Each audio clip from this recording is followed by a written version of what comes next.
इसका मतलब ये है कि वो भाव पूरा का पूरा खत्म हो चुका है या पूरा का पूरा कुछ बचा ही नहीं उस भाव के अंदर में, ऐसा समझना मुश्किल है। हाँ, वही तो। उनकी डिग्री के हिसाब से भी होता है। सूर्यदेव की डिग्री क्या है, देखो वो जिस भाव के अंदर जा रहे हैं, राशि जा रही है, वहां तुम अग्नि तत्व देख रहे हो ना, लेकिन उसको अग्नि तत्व बनाने के लिए जो उनके स्वामी हैं वो कुंडली में कहाँ बैठे हैं, उनकी डिग्री पे मैटर करता है। ठीक है, कई बार ऐसा हो जाता है कि अगर भाव बुरा है, क्यों बोलते हैं शनिदेव को, क्यों 5 भाव में बैठ जाए, 3 6 10 11 में अगर आके बैठ जाए, अगर इस भाव को जलाते हैं तो अच्छा हो जाता है, लेकिन आपकी डिग्री मैटर करती है। इसका मतलब है कोई एक जगह तो ऐसी है जहां पर वो चीज के लिए आपको पीड़ा झेलनी पड़ेगी, क्योंकि अग्नि से पीड़ा ही होती है। समझ में आई बात। इसीलिए जिस भी जगह पे ये बैठा होगा ना, उस भाव से आपको, मतलब इस राशि से आपको पीड़ा मिलेगी। चंद्रमा जो है क्या है, चंद्रमा चंचलता है एक तरीके से, कि मन चंचल हो चुका है, वो चीज चल रही है, चंचल है। चंचल का मतलब एक पहले मीनिंग तो समझने की कोशिश करो कि चंद्रमा क्या इंडिकेट कर रहे हैं। चंचल चीज का मतलब क्या है, जो चीज लाइफ में स्टेबल नहीं हो सकती, जो कभी स्थिर नहीं रहेगी, अस्थिरता में पड़ी रहेगी, वो चीज उस भाव से रिलेवेंट आ रहा है। वो जिस भी भाव का कारक बन जाए 12 भाव के अंदर में, वो भाव आपकी लाइफ में कभी स्टेबल नहीं हो सकता। अगर पंचम का कारक बन जाए तो पंचम भाव भी आपका स्टेबल नहीं हो सकता। सप्तम का कारक बन जाएगा तो सप्तम भाव आपका स्टेबल नहीं हो सकता कभी भी। वो बदलने वाला है, उसमें कुछ ना कुछ आपको चेंजेस करने पड़ते हैं। इससे आप इंडिकेट करोगे ना।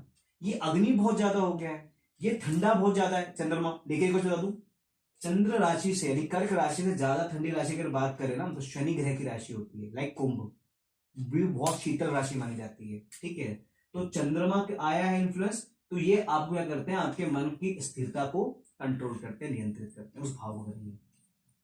मंगल एक ऊर्जा है, ठीक है, ये ऐसी ऊर्जा नहीं है जो उस भाव को जला सकती है, लाइक सूर्यदेव की, वो उस भाव को जलाने की पावर रखते हैं। ये एक ऐसी ऊर्जा है, उस भाव से आपको ऊर्जा जरूर मिलती होगी, या वो भाव ही आपका ऊर्जावान होगा। आपको कभी भी ऊर्जा की नीड होगी, आप उस भाव के पास जाके मदद मांग सकते हो। समझे बात को। मंगल की 2 राशि हैं, दोनों राशियों के पास जाओगे, दोनों में आपको क्या मिलेगा, उत्साह मिलेगा, साहस मिलेगा, ऊर्जा अगर कोई लेनी है उसी पर्सनैलिटी के पास चले जाओ, या उस चीज के पास जाओ जहां से आपको ऊर्जा मिल रही है, वो आपको बेनिफिट कर जाएगा।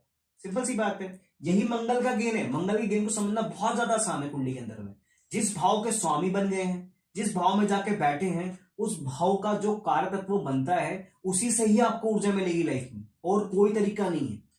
समझ रहे बात को। मान लो 4th भाव में आके बैठा है मंगल, तो माता की तरफ से ऊर्जा ज्यादा मिलेगी। 10वें भाव में आके बैठा है तो पिता की तरफ से ऊर्जा मिलती है।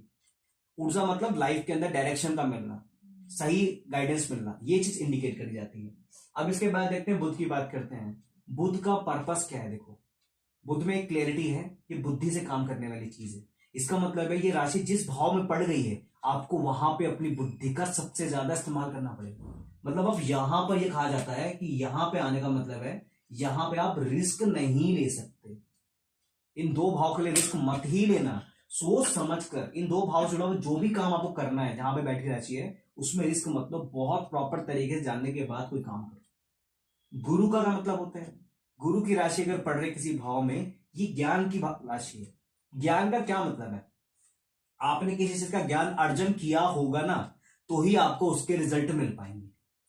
और ज्ञान का अर्जन मेहनत से होता है।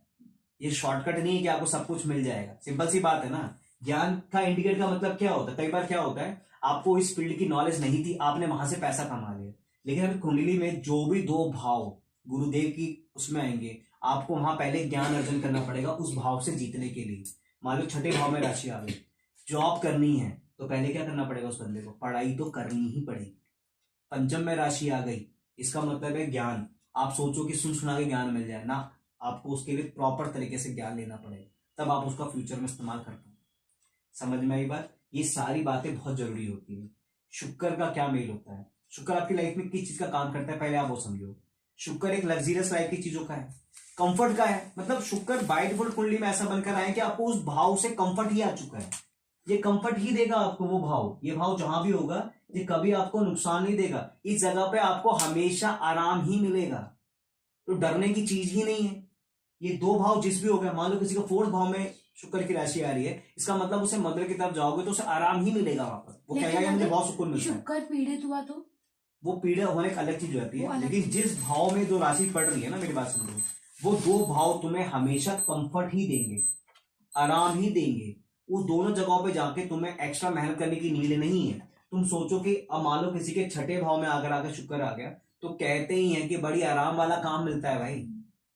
छठे पे शुक्र का देखना, शुक्र का बैठना क्यों बोला जाता है राजयोग को होता है? क्योंकि कंफर्ट दे दिया है। अब तुमसे कठोर अवस्था वाली जॉब तो नहीं करवा सकते, वो देख ही नहीं सकते तुमको, तुम कहां से कर लोगे? 10वें भाव में मान लो शुक्र की राशि मिल गई, फिर से आरामदायक वाली काम मिल गया, घर बैठ बैठ के पैसा आ रहा है, घर में सारा काम आ रहा है। ये सब शुक्र का देन होता है, समझे बात को? इसलिए इन दो राशि को लिखो। इन दो राशि पे ज्यादा ध्यान, भाव पर ध्यान देने की आपको नीड ही नहीं पड़ेगी, ऑलरेडी कंफर्ट में जा चुकी है। शनिदेव जो है, ये दो राशियां सबसे ज्यादा कर्म वाली होती हैं, बस इतना सा समझ दोगे। जिसमें अगर मान लो किसी की वित्त भाव में अगर शनि की राशि पड़ गई, तो उसे अर्जन करने के लिए, उस भाव को एक्टिव करने के लिए सारे ग्रहों के मुकाबले बहुत कर्म करना पड़ेगा।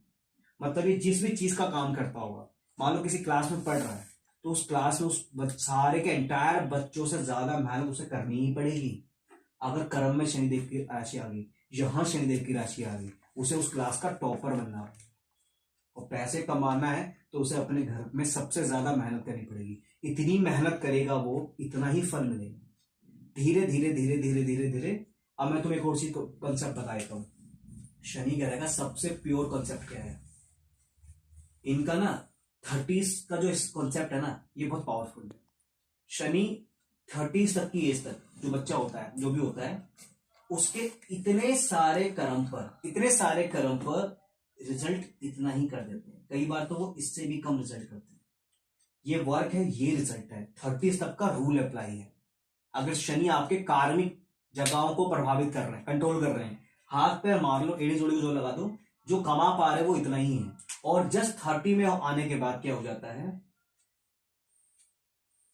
इतना सारा कर्म नहीं होता, इतना सारा रिजल्ट हो जाता है बस इतने से कर्म पे। ये इफेक्ट है, आपके कर्म बंद हो जाते हैं। कौन से कर्म बंद हो जाते हैं?